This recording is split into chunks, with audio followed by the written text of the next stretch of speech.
Live from the Global News Network Central Studio, this is breaking news.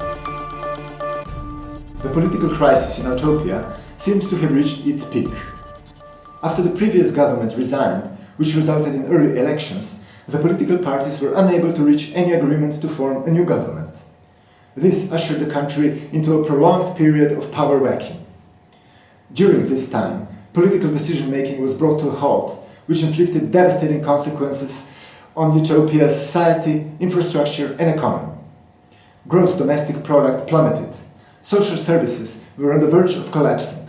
The citizens were struggling with unemployment, growing social differences and poverty. Several months ago, the patience of the people finally ran out, resulting in a surge of protests which grew into riots and armed skirmishes with weakened police forces.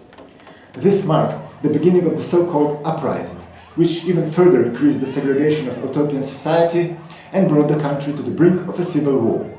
In order to avoid bloodshed, the people have decided to introduce a new system of political decision-making, which will allow direct participation of citizens.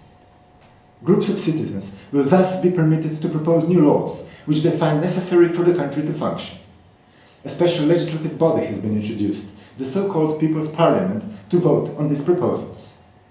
Members of the People's Parliament will not be elected, but rather picked out of a representative sample of the entire nation of Outopia after a special summons.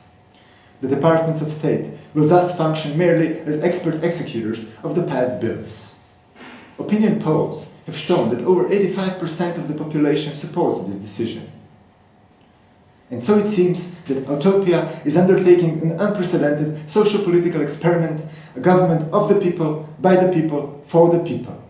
The new People's Parliament has been given a difficult task and an enormous responsibility, as it now has to face many accumulated problems which call for immediate measures. Their options will also be quite limited, as the country is literally at the brink of exhaustion. The state budget is stretched to its limit, and departments of state are facing severe cuts, while the situation in the country remains tense. Introduction of the new system of government has caught the attention of the entire international community, which will be closely monitoring the new People's Parliament every step of the way. But despite all the problems, some cause for optimism remains. The country has evidently found a way from a dead end.